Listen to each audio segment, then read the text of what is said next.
Good morning, everyone. We are going to start. Um, my name is Andrei. Thank you for taking the time this morning to discuss some points relating to technology and business. I understand that most of you are familiar with the format of this webinar. So I will have a presentation that I will flip through. There may be a couple of videos that are pertinent to our discussion, and if you have questions, feel free to ask. The way we're doing it this time, it's a little difficult for me to see questions, but we will have someone here that will help us. So let's go ahead and begin. Today I wanted to talk about leveraging technology in business development and strategic decision making. So while I do work at Andrews University, the information I'm sharing with you is something that I've experienced within my work as a technology consultant as well, with numerous companies across a variety of sectors. I hope that discussing some of these topics will spark some ideas in your careers as you continue your MBA and beyond. My office at Andrews University in Michigan also uses some of these, integrates some of these things that we will be talking about, and we have seen some positive results. Also different companies that I have worked with in the United States are using these methods, and so it's something that would be helpful across different markets. So the biggest thing that I just wanted to talk about a couple of key points as relates to technology. There are many, so just wanted to go on a few of these.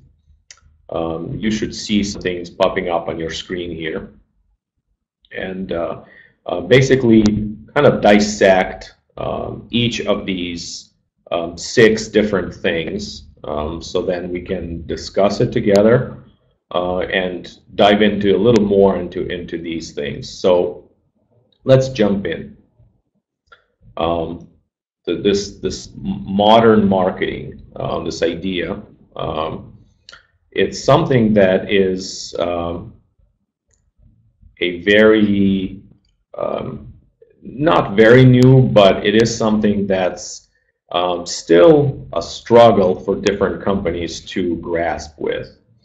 Within this rich media and modern marketing aspects, there are a few things that it entails. So we have things, when we talk about this idea of modern marketing, we really are talking about some new ideas where in the past companies may have just didn't think about it. So first we have these 4 points that I want to kind of look into a little more. There are different types of marketing models that apply to all sorts of different industries, and while they vary and change approach depending on the type, business type, customer, they do have a few core concepts that remain largely unchanged. And if modified, they generally will help no matter the type of organization, no matter the size, the industry. Is this okay, speed? So let's look at a couple of data points here. So one of the things that one model kind of talks about as it relates to modern marketing is where it integrates social media much more than it used to. So here you can kind of see some statistics. This is perhaps a little older, as I think now some of these are much higher. But essentially, the idea is that you must reach out to customer often, so then they are able to really see your brand and see your messaging in front of them. Many different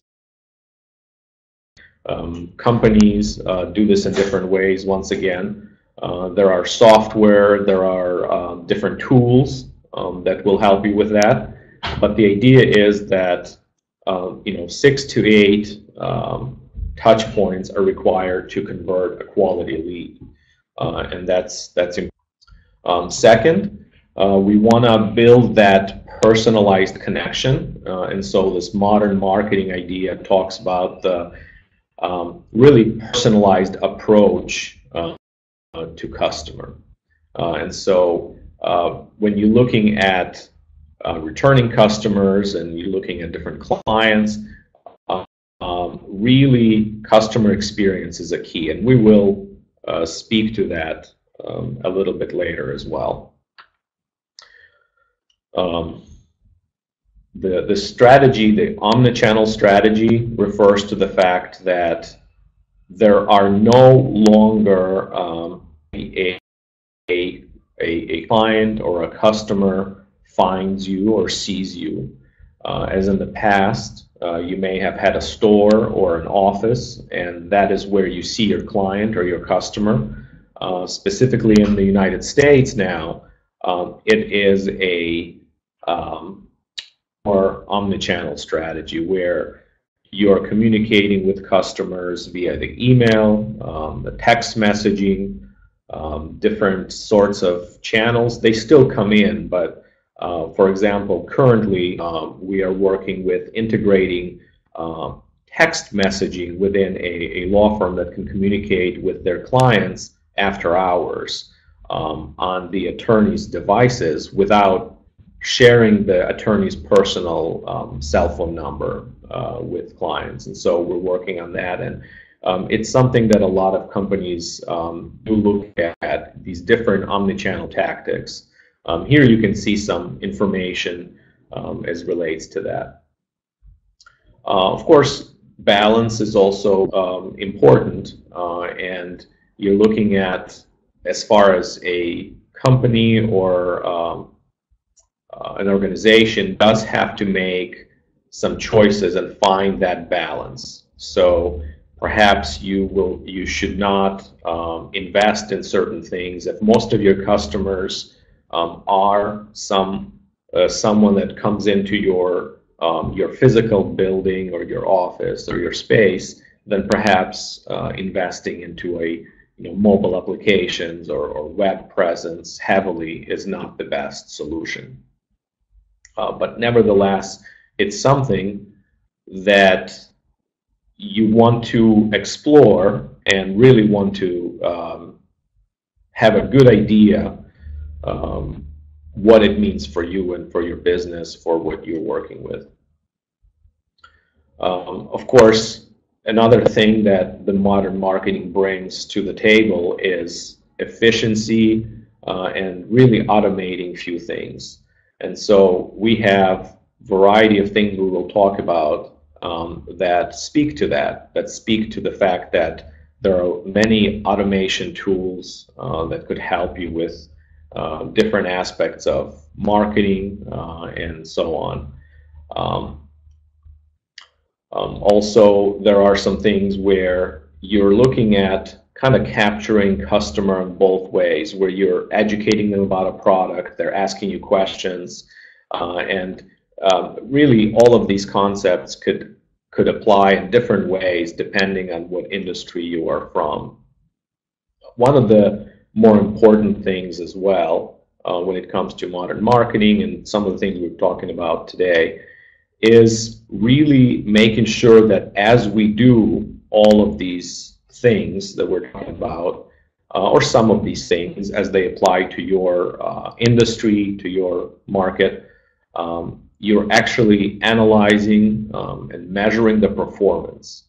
So you're not spending funds without having the return on your investment. So ROE is important.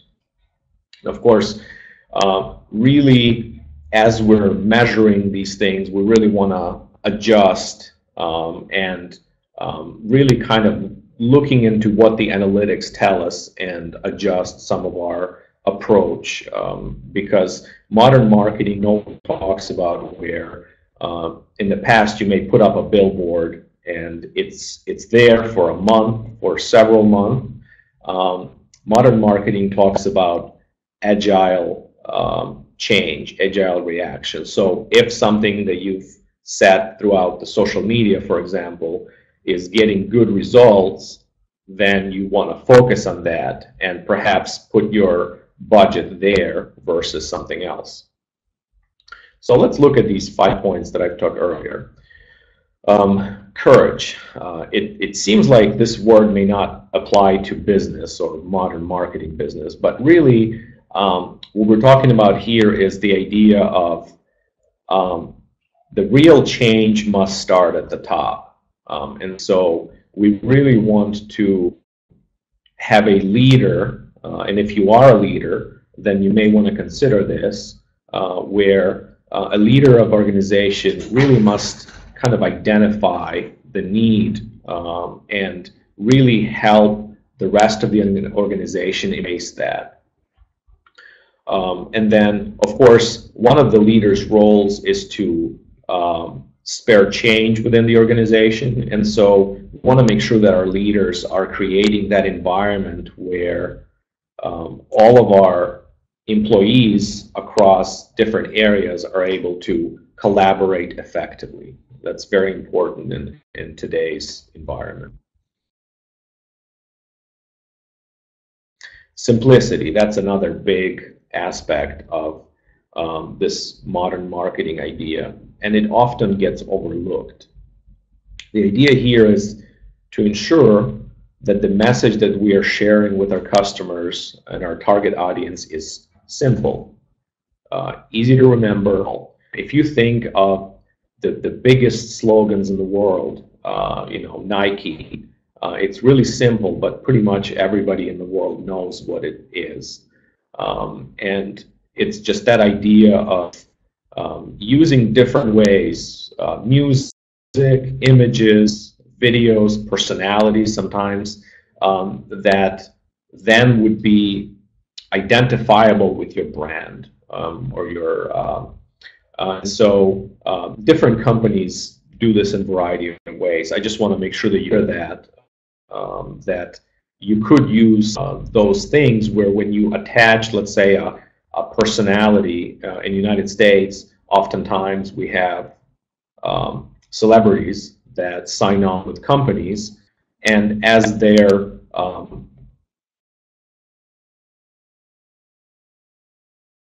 business relationship grows and they continue working with a given company, then they almost become a face of that company.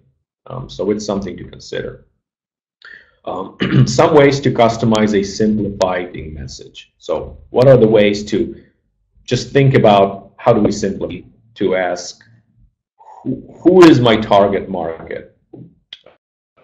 So who are the people that I'm looking to attract?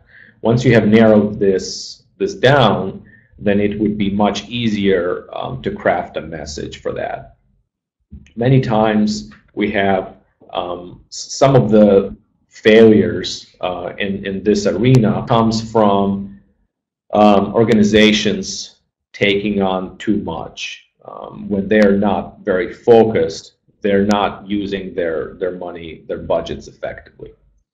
The second step would be to ask, what problems does my target market have, and how does it make them feel? So what are you trying to solve by advertising or by doing this marketing?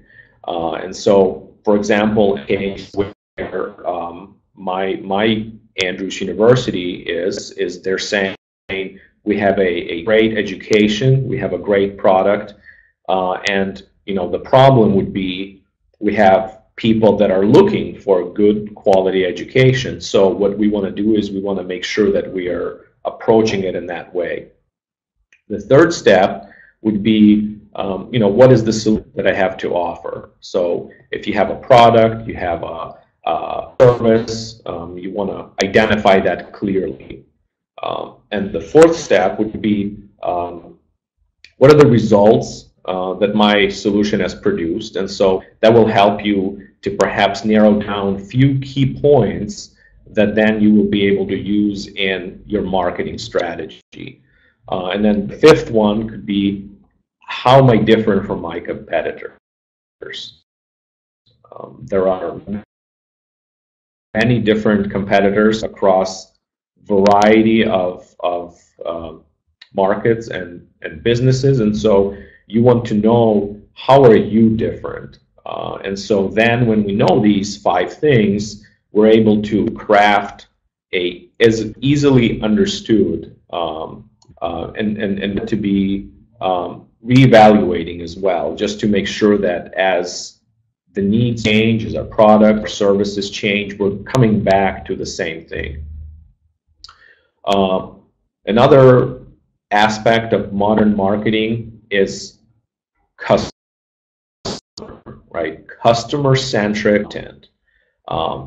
Brands used to be what was called a brand-centric, right? So, and some still are, but now with the advent of social media, especially, the companies are becoming more custom. So oftentimes, customers are driving the different types of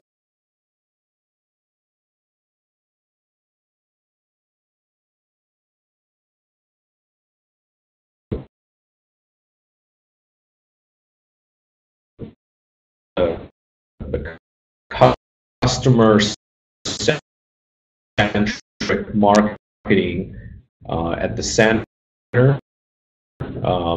and in a relevant way.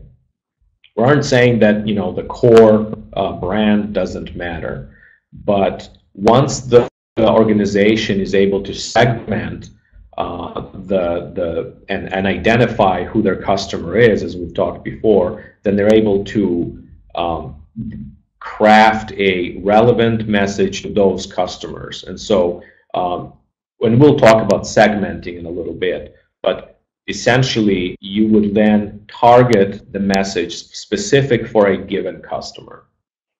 So that's important to keep in mind.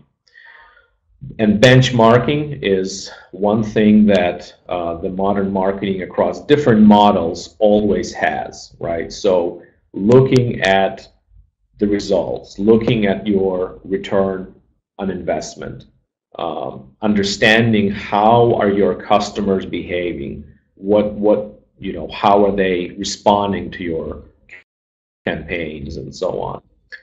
Like I said, there are variety of different benchmarking processes. It will depend on the industry you're in. It will depend on the country you're in.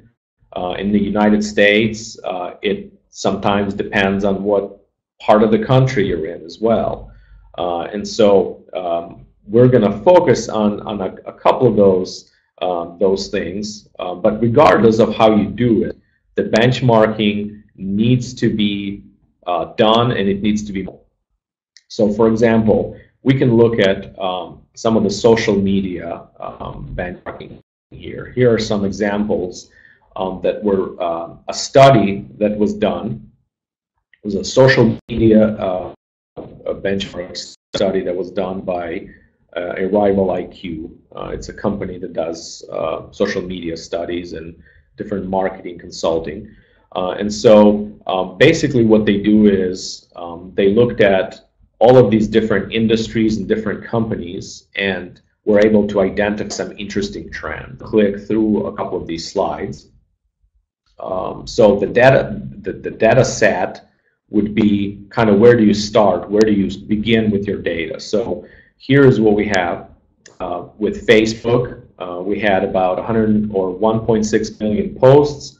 and with Instagram and with Twitter. You can see it on the screen there, 0.6 and then 2.4.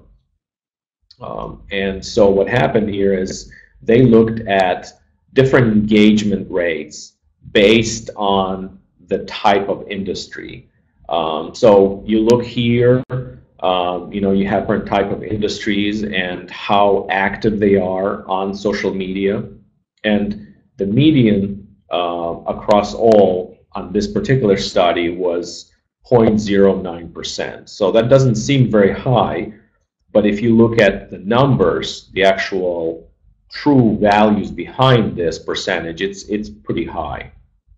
So here are some interesting things that stand out. So average posts per day on Facebook. Well, if you look at this chart, you can see that most of the brands, most of the industries are fairly average. They're staying fairly close. But then you have two outliers, right? The media company, and no wonder they're media, so they are going to be engaging this modern media. And then you have sports teams. So in United States, there is a variety of sport teams that have significant following, and so with the social media, of course, it allows them to really connect directly with their fans, and so obviously they are embracing that. So here's an interesting thing, the posts versus engagement. So when we talk about posts, it's something that you put on there and people are able to see. Engagement is going to be when an individual or a client on the other end is actually liking it or commenting on it. So as you can see, this breakdown kind of gives us a little bit of a understanding of how many posts per day it takes for these industries to get engagement. Once again, the percentages are fairly low, but they do represent rather large numbers. Here are some Instagram engagement. So these also talk about posts and then the engagement after the post. So people liking, people commenting, people sharing. It's a lot higher here. And as you know, some of you may know that Instagram is more of a visual medium. And so a lot of the things on Instagram do tend to draw something from those looking at them. And so that's why you see a little bit of a higher engagement. Once again here, posts, I'm just going to click through some of this and then highlight some more interesting things. But you have some posts here. And so the idea here is benchmarking can tell you quite a bit here. And so I'm going to see if I can find, there is one slide that I wanted to share with you. Oh, here it is. So there's an interesting place where you can go in, this Rival IQ, you can go into their website and you can actually look at benchmarking yourself, for example, your business against a competitor, right? So here is what I would do. Let's say I wanted to learn about what my competitor is doing. So let's say Delta Airlines in United States and United Airlines. Those are two large airlines in America. And so let's look at what their snapshot looks like. So here are some interesting data, and let's pause this video just a little bit. So you can see here that we have an audience of 3.1 million in Delta versus 1.21 in United. However, the engagement per post is much larger, and so that's something that's interesting. Let's look further here. This just kind of gives us some top performing posts, etc. There's going to be a few more interesting things here at the bottom. So by the way, this particular company here, Rival IQ, does show you different engagement totals on some of the top posts as well. So here's an interesting thing. We're looking at a posts per day, versus the average, of course, and that's going to be your airline industry. And then you actually look at the engagement here. So let's look at the engagement. So once again, less posts, but more engagement. So that really talks about perhaps the customers that are customers of this particular airline are much more loyal, and so it's really quite interesting just to kind of look at this, especially if you have a need to perhaps determine what your competitors look like. Here's one that's interesting too. So this is Vietnam Airlines versus another big airline here, as I understand, AirAsia. And so once again, it does appear as though Vietnam Airlines doesn't necessarily do much with their social media based on this. But if you look at some of the posts here, there are some interesting differences. So the posts that Vietnam Airlines put on are they're not advertisement based, right? Versus the AirAsia ones seem to advertise a lot of fares, things like that. So looking at this, for me, I would say that perhaps one of the reasons why AirAsia has such larger audience, 1.9 million for Vietnam Airlines and 12.1 million for AirAsia, is because customers do want to see those fare sales and things like that, and so they, if you will, follow the airline, so then they can be able to get in on some of these offers. And as you see on the engagement rates, it does speak to that, where you have pretty high engagement rates on a lot of these.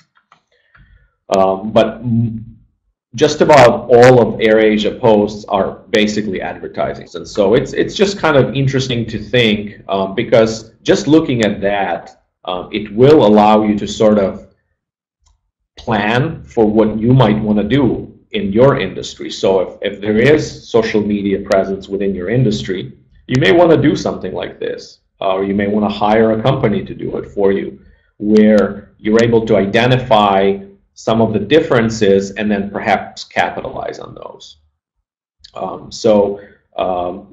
Just kind of looking at this, in the last 30 days, and this was about a week or two ago, the average company in the airline landscape has grown their audience by 0.4%. So we have here, I believe Hawaiian Airlines grew faster than anyone, but anyway, we can skip this.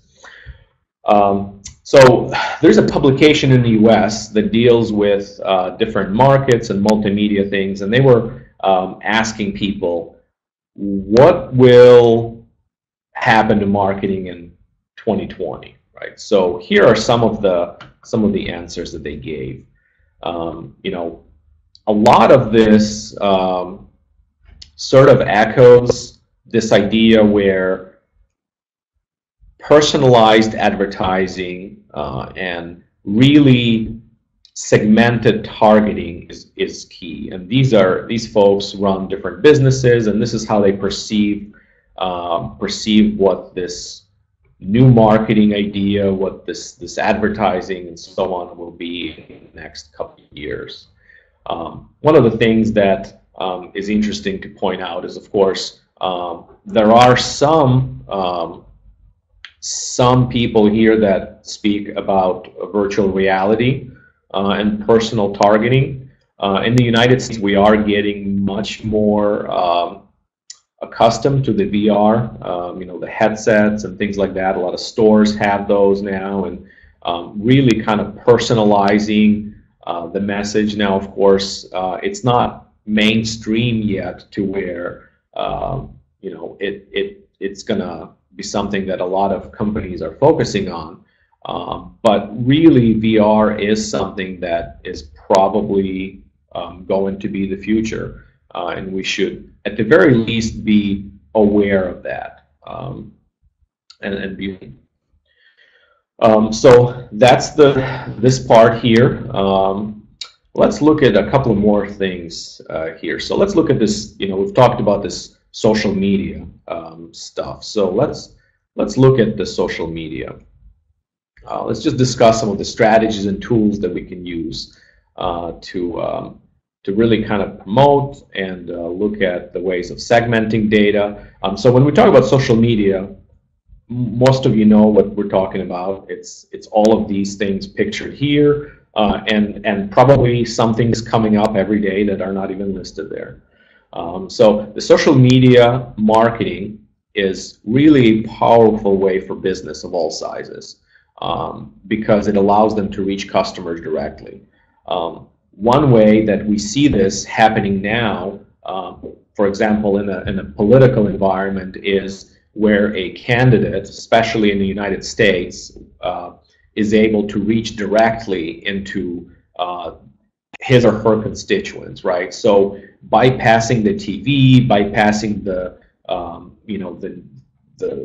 all of the media giants, the traditional media, and going directly to the constituents, and that allows them, successfully communicate things without any distortion. It's been a positive and perhaps a negative thing, but nevertheless, it's an opportunity. And as business people, we're able to use that as well. Now, first thing about social media, it's cost effective. It is virtually free in most cases, and so it's something that's worth considering engaging, even if you're a small business or a small company. It allows us to improve brand loyalty as well because of that direct connection. Improve brand awareness.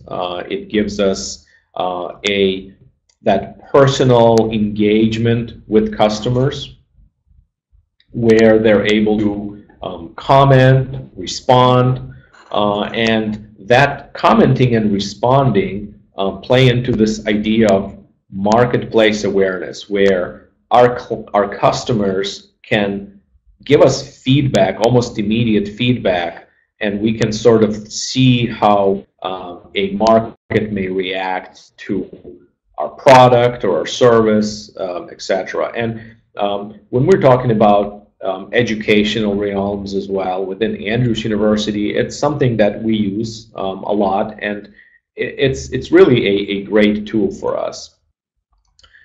So let's look at one way that we may want to kind of look into our social media strategy, right? So SMART goals, it's talking about specific, measurable, attainable, relevant, and time-bound. We don't want to have an open-ended goal because it's really difficult to measure. And so first thing we want to do is we want to set some objectives. We really want to set up that framework where where we are able to figure out what is our objective and then translate that into a social media goal. So here's a couple of examples for you. If you wanted to grow your brand, so what does that mean for social media? We want to look into make people aware of what we do, what we have to sell, to give, so on. And so awareness is our goal here. And then, of course,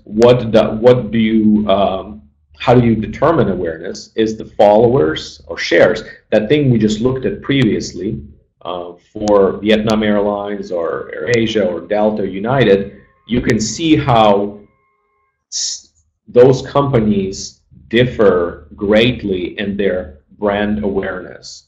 And so some may argue that by having those significantly higher numbers in the AirAsia social media platform, they are most likely able to sell more tickets because people are seeing when there are sales and so on. So translating it down to the base, you could say that perhaps they have a lot less empty seats on those flights. So if I want to look into, let's say, the third one here, drive leads and sales. That refers to conversion rates, right? So you want to put an advertisement like AirAsia has on their Facebook, and you want to convert that into into a sale. And so that's what we're talking about when referring to conversions. Improve consumer retention. How do you do that? Well, you want to have happy customers, and you want to tell the world about it. And so social media allows us to have that. And so, you know, testimonials, just generally social media awareness, where, you know, people like things, you know, that might mean that they are satisfied with that product, etc. Here's another thing that we want to look at is we do want to learn as much as we can about our audience, right? So some companies think, well, because of, you know, traditionally speaking, baby boomers are, you know, versus millennials use Facebook more or less, etc. Those are bad assumptions to make. We really want to make sure that we look at analytics to get that data, so then we can make decisions with some valuable data. For example, Jugno, an Uber-like service or a Grab-like service in India, used Facebook analytics to learn that 90% of their users who referred other customers were between 18 and 34 years old. And 65% of that group was using Android platform. So what do? They use that information to target their ads, and resulting in a 40% lower cost per referral. So they were able to target ads where those ads were really relevant, so they could bring down their cost of advertising. So there's really just tremendous potential when you learn things about your audience. You do want to research the competition as well. So that's what we were doing before within that framework, where you're going to compare what do I look like, what does my competition look like on social media, and you want to look into conducting an audit every once in a while, just something so you could stay on relevant, and it's important to really ensure that you are keeping up with your social media presence. Oftentimes, companies do themselves a disservice when they create social media accounts and it just stays dormant. It is important. If you have something out there, you do want to continue keeping it alive. And you don't have to do things just like advertisements, because oftentimes that does drive away your customers. You may want to share some things that are not so advertisement-like. For example, you have, you know, just these kind of inspirational posts, you know, where just great image, right? And so for an airline, it might be a great image from a window, you know, where it's flying over the mountains, or you know, for a car company, it may be just a really clever shot of a vehicle or a great angle, etc. So you might want to think of those kind of things where you know, show how your brand would be unique, and it's a good thing to have. Then, of course, creating a social media content calendar. That is something that you could do. There's lots of tools out there, and you want to do that, and you can actually preset a lot of this stuff where it will automatically post, and it will sort of do some things for you. For example, at the university level, we oftentimes have events that are pre-scheduled, and so what we do is we schedule months in advance a ad or social media post for that given event. So, for example, we'll have an event that starts in 4 days, and we will have an automatic post for that event set months before when we work on the calendar. So, of course, you want to keep that under control as things change. But generally, having a content calendar is a good idea. So, let's look at another part. It's this data stuff. This is definitely something that that is really big in today's business world. As with everything else, there are numerous ideas, concepts that can be talked about here. I really just want to focus on a few things, as data stuff really varies from industry and so on. The one thing that mostly stays the same is data quality is paramount. It is very important to have good data when you're using technology, when you're using marketing to grow your business. Data interoperability. So what do we mean by that?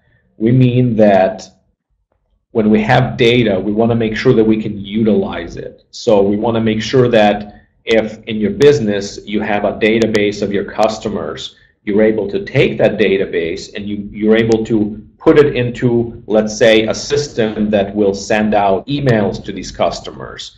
And so when you're setting up a sort of a data warehouse or data system, you want to keep that in mind. You want to keep in mind the fact that perhaps not today, but maybe a year from now, you will want to send a postcard to these customers. So you want to make sure that you have correct addresses set up, things like that. So that's what we're mean when we're talking about interoperability. And then, of course, security is a very large thing. Oftentimes, it does go overlooked until it's too late. And so it is something that we want to keep in mind. So a couple of more things that we'll just kind of breeze through is as relate to the data quality. We want to make sure that we don't have incomplete or inconsistent data. In the United States, in Europe as well, there's a lot of compliance issues, and so we do want to make sure that we are within that, and the data we have is clean data, if you will. So let's look at a couple of infographics here. This is talking about data security, which is a large thing. And so when you're looking at, this is talking about a US small business, but I suspect this will translate across different parts of the world. And so really, the internet has been a critical resource now. It made our world much more smaller place, much more globalized as far as business is concerned. And so we want to keep that in mind, because data security, when referring to this globalized environment, is important. And so the cyber security, the internet security is really important, where you want to make sure that you are aware of some of the challenges that could occur.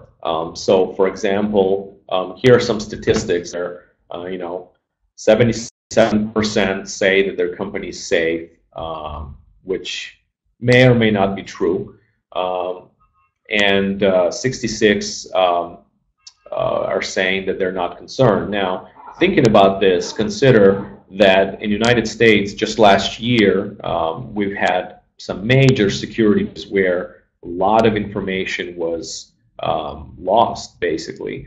And that does affect the business side of things. For example, we have 2 credit rating agencies, Equifax and TransUnion.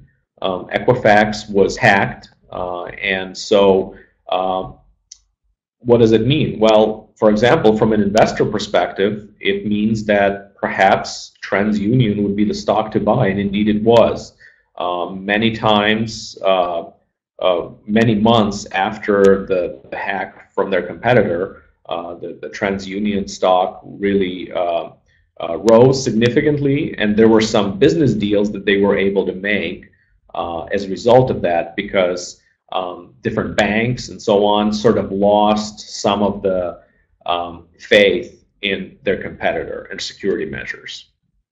So it's just important to keep in mind in your business, in your area, where business security is very important.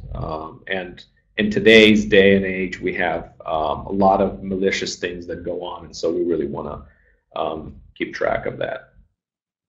So once we do all this data stuff, we do have some decisions, right? Decisions that need to be made from an informed place.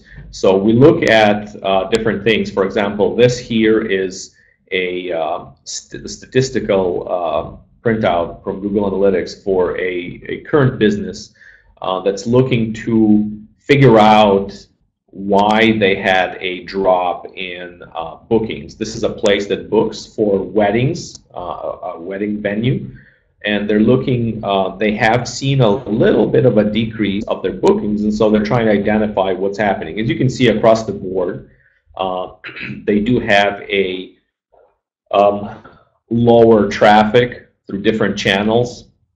However, when you're drilling in a little bit deeper, you can see that while there is a decreased amount of traffic, the traffic coming from Facebook is actually increasing. As you can see, Pinterest is decreased. So instead of perhaps investing in Pinterest, which is kind of a way you can pin different ideas and so on, and this company actually had a person that was doing this